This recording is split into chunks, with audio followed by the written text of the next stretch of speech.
Good morning, students. Today we are going to start a new poem which is Mystery of the Talking Fan, written by Maude Rubin. It's a very short poem, a few lines, or you can say only one stanza. I think it's the simplest poem which I have ever read in my life. So let's read the poem, and before reading the poem, let's see what has been written in the box. Is there a ceiling fan in the room where you are sitting now? Is the fan quiet or noisy? If it is noisy, you may be sure it is a distant relative of the talking fan in the poem which you are going to read. आपके room में आपने ceiling fan देखा है? Obviously सबके घर में ceiling fan होगा. कुछ लोगों का सीलिंग फैन बहुत क्वाइट रहता है और कुछ का आवाज़ करता है. अगर आवाज़ करता है तो आप अब जो पोएम पढ़ने जा रहे हो उस पोएम में जिस नॉइजी फैन की बात की जाएगी आप मान सकते हो कि आपका फैन इसी नॉइजी फैन का रिश्तेदार है. Once there was a talking fan, electrical, his chatter. I couldn't quite hear what he said, and I hope it does not matter. Because one day somebody oiled his little whirling motor, and all the mystery was spoiled. He ran as still as water.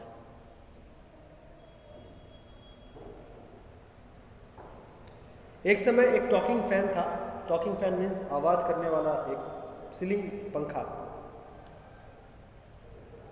मशीनी आवाज उसकी निकलती थी. Poet मौडी robin का कहना है कि मैं समझ नहीं पाता था कि वो क्या कहना चाहता है, और शायद ये कोई फ़र्क भी नहीं पड़ता था कि मुझे ये समझ में आता है कि नहीं, इससे कोई फ़र्क भी नहीं पड़ता था. लेकिन एक दिन कोई आया और उसमें ऑयल लगा के चला गया तो उसका जो घूमने वाला मोटर है वो आवाज़ करना बंद कर दिया. और जो पूरी मिस्ट्री थी, ये जो पूरा रहस्य था कि वो फैन कुछ कहता है, वो बर्बाद हो गया. वो रहस्य ही बर्बाद हो गया और अब वो फैन पानी की तरह स्मूथ चलने लगा. मतलब फैन की जो टॉकिंग सेंस थी, जो टॉकिंग था, जब तक वो फैन टॉकिंग था तो पोएट को लगता था कि वो कुछ कहना चाहता है, वो कुछ बोलना चाहता है. लेकिन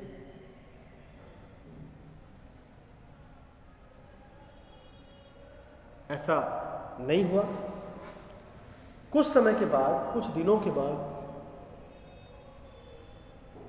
कोई मैकेनिक आकर के उस फैन में ऑयल लगा दिया और वो फैन स्मूथ हो गया. तो according to the poet the mystery was destroyed because the fan now did not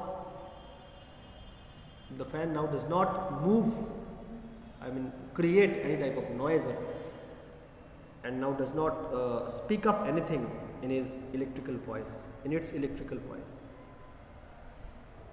Working with the text, देखते हैं. Fans don't talk, but it is possible to imagine that they do. What is it then that sounds like the fans chatter? तो आप लिख सकते हो, the fans chatter is nothing but the continuous irritating sound which occurs at the time of its motor's rotation. Complete the following sentences में है. The chatter is electrical because it is mysterious because the chatter is electrical because the fan operates on electricity. It is mysterious because it cannot be understood by a layman. Only a mechanic can tell by the sound what may be wrong with the fan. What do you think the talking fan was demanding? The answer could be talking fan was asking for oil to put in its motor.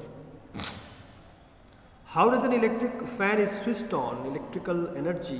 When an electric fan is switched on, electrical energy is converted into mechanical energy by the rotation of the motor. It forces the blades to move in circular movement and as a result it throws so much air. और एक सवाल है कि क्या आपके घर में talking fan है? अगर है तो मैकेनिक और टॉकिंग फैन के बीच का एक इमेजिनरी डायलॉग आप लिखो। तो आप लिख सकते हो, मैकेनिक बोलेगा, hello fan, how are you? Fan, I am not well, I have been asking for help but nobody understands here what I want to say. Mechanic, don't worry, I can understand what you need, I will put in some oil in your bearings and tighten a loose blade. I hope it will make you fine. Fan, thanks a lot. That's what I need. Now hurry up and make me well. Mechanic, it will take only 5 minutes, then you will be hell and hearty again, means you will be happy again. So these are the textual exercises which you should do in your notebook and let it be checked from the school. Now let's start a new chapter, which is the invention of Vitaphone, written by Roald Dahl. From Charlie and the Great Glass Elevator. एक book है जिसका नाम है Charlie and the great glass elevator, इसको रोअल्ड Dell ने लिखा है। रोअल्ड Dell के बारे में आपको बता दूं, Roald Dahl is a very interesting writer, was a very interesting writer actually. उनकी डेथ हो चुकी है काफ़ी पहले। बहुत ही इंटरेस्टिंग राइटर थे ये, बहुत अजीबोगरीब इमेजिनरी फैंटेसी कहानियाँ लिखा करते थे जो बच्चों को बेहद पसंद आती थी। इनकी कहानियों के ऊपर एक फिल्म भी बनी है जो शायद Charlie and the chocolate factory इस नाम से एक हॉलीवुड मूवी भी बनी है इनके किताब के ऊपर आधारित। और इनकी जो किताबें हैं वो बहुत ज़्यादा क्या है, फैंटेसी पूर्ण होती थी, फैंटेसी, फुल ऑफ फैंटेसी उनकी किताबें हैं। और मज़ेदार बात यह है रोअल्ड डैल के बारे में कि रोअल्ड डैल बेसिकली एक पायलट थे जो काफ़ी लंबे समय तक पायलट का जॉब करते रहे थे। फिर एक बार उनका एक्सीडेंट हवाई जहाज़ का एक कहीं ना कहीं हुआ था और उसमें वो मोस्टली पैरालाइज्ड हो गए थे। और उसके बाद से वो अपने घर से थोड़ी ही दूर पर एक छोटे से वुड यानी कि छोटे से जंगल में एक छोटा सा झोपड़ी बनाए थे। हालांकि उसमें पूरे आरामदायक सारी चीज़ें, आरामदायक ऐशो आराम के सामान मौजूद थे उसमें। एक छोटी सा, एक कह सकते हो एक छोटा सा घर बनाया था उन्होंने। उस छोटे से घर में ऐशो आराम की चीज़ें मौजूद रखने के बाद वो जो है उसमें अपना बाकी का पूरा जीवन किताबें लिखने में उन्होंने बिता दिया। पायलट जब तक वो थे तब तक वो राइटर नहीं थे, यानी कि इन्होंने बहुत लेट से राइटिंग करना स्टार्ट किया। I think more than 60 years के आसपास इनकी एज हो गई होगी तब इन्होंने राइटिंग शुरू किया। तो ऐसा कुछ नहीं है कि आप एक पर्टिकुलर उम्र तक ही राइटिंग कर सकते हो या पर्टिकुलर उम्र तक ही कुछ सीख सकते हो, ऐसा कुछ नहीं है। एक सर्टेन एज के बाद भी, जहां आमतौर पर लोग सोचते हैं कि ये काम नहीं हो सकता, कई लोग हैं जिन्होंने एक सर्टेन एज के बाद भी किसी काम को करके दिखाया। रोअल्ड डैल उनमें से एक थे। इनकी लिखी किताबों में जो सबसे बड़ी खासियत है, जैसे मैंने पहले ही बोला कि फैंटेसी पूर्ण ये किताबें लिखते हैं, और एक और खासियत है कि ये ऐसे ऐसे वर्ड्स का आविष्कार किए हैं जो कि एक्चुअली डिक्शनरी में आपको नहीं मिलेगा या एक्चुअली एग्जिस्ट नहीं करता। मोस्टली किसी के नाम के आधार पर, किसी इमेजिनरी फैंटेसी एनिमल के नाम के आधार पर, फैंटेसी ह्यूमन बीइंग के नाम के आधार पर, फैंटेसी प्लेस के आधार पर इन्होंने कुछ ऐसे नाम इजाद किए हैं जो कि आप कभी सुनोगे भी नहीं, और काफ़ी लॉन्ग नेम्स होते हैं इनके द्वारा दिए गए, और वो बहुत कॉम्प्लिकेटेड भी होते हैं वो नेम्स, उनका उच्चारण करना भी बहुत मुश्किल होता है। तो बहुत ही एक मज़ेदार किस्म के राइटर रहे हैं रोअल्ड डैल। आप पढ़ते हैं थोड़ा सा बिफोर वी रीड, क्या लिखा है देखते हैं कि Who are the oldest people you know? What are the oldest things you have in your house, in your city, town or village? And how old are they? Have you ever wished that you were older? Have you wished that you could grow up in a hurry? Mr. Willy Wonka begins by inventing Wonkawite, which makes people younger. But Wonkawite is too strong, so some people disappear because their age becomes minus. one person actually becomes minus 87, which means he has got to wait 87 years before he can come back. Mr. Willy Wonka must invent a new thing. आपके घर में, आपके शहर में या आपके गांव में सबसे बूढ़ी चीज आपने क्या देखी है? वो कोई व्यक्ति भी हो सकता है, कोई वस्तु भी हो सकती है, और उसकी उम्र क्या होगी? क्या आपने कभी उम्मीद की है या आपने कभी सपना देखा है कि आप और थोड़े से बड़े हो जाओ तो कैसा हो? क्या आपने कभी ऐसी उम्मीद की है कि आप तेजी के साथ बड़े हो तो कैसा हो? कहानी मिस्टर विली वोंका नाम के एक इमेजिनरी साइंटिस्ट की है, जिन्होंने वोंका वाइट नाम का एक दवाई बनाई है, इसको पी करके लोग जवान हो जाते हैं। लेकिन वोंका वाइट नाम की दवाई बहुत शक्तिशाली है और कुछ लोग उस दवाई को खा करके गायब ही हो गए, माइनस उम्र में चले गए। एक आदमी तो माइनस 87 उम्र का हो गया, इसका मतलब उसको 87 ईयर्स तक इंतजार करना पड़ेगा इस धरती पर वापस आने के लिए। अब मिस्टर विली वोंका के लिए एकमात्र उपाय बचता है कोई ऐसी चीज का आविष्कार करना जो आदमी को बूढ़ा बनाए, तभी माइनस में गए हुए आदमी को वो वापस ला सकते हैं। देखते हैं कहानी में आगे क्या होता है। Mr. Wonka said, so once again I rolled up my sleeves and set to work. Once again I squeezed my brain searching for the new recipe. I had to create age to make people oldest. Ha ha, I cried. For now the ideas were beginning to come. What is the oldest living thing in the world? What lives longer than anything else? A tree, Charlie said. Right you are, Charlie. But what kind of a tree? Not the Douglas fir, not the oak, not the cedar. No, my boy. It is a tree called the bristlecone pine that grows upon the slopes of Willer Peak in Nevada, USA. You can find bristlecone pines on Willer Peak today that are over 4,000 years old. This is a fact, Charlie. Ask any dendrochronologist you like and look that word up in the dictionary when you get home. Will you please? So that started me off. तो students, mister Willy Wonka नाम का scientist अपने assistant Charlie को कह रहा है कि Charlie, लोगों को ज़्यादा उम्र दराज बनाने के लिए कोई नया रेसिपी के बारे में मैं सोच रहा हूँ, लगातार सोच रहा हूँ, पर इसके लिए मुझे ऐसी वस्तुओं की ज़रूरत पड़ेगी जो व्यक्तियों को बूढ़ा बना दे। जो व्यक्तियों को बूढ़ा बना दे, बताओ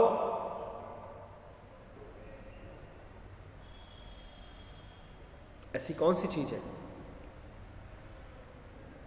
जो किसी भी अन्य चीज़ से ज़्यादा लंबे समय तक रहती है?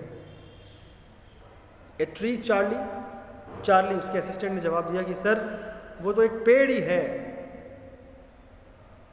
एक पेड़ है जो सबसे लिविंग ऑर्गेनिज्म में सबसे ज़्यादा लंबे समय तक रहता है, क्योंकि एक कछुआ भी जो है वो मोस्टली शायद ज़्यादा से ज़्यादा 300 या 400 साल जीता होगा, लेकिन पेड़ हम लोग कई बार 1000 साल तक के भी सुने हैं। तो जब पूछा गया सवाल मिस्टर विली वोंका के द्वारा अपने असिस्टेंट चार्ली को कि इस पृथ्वी में सबसे ज़्यादा बुजुर्ग क्या चीज़ हो सकती है, तो चार्ली ने इंस्टेंट जवाब दिया, एक पेड़।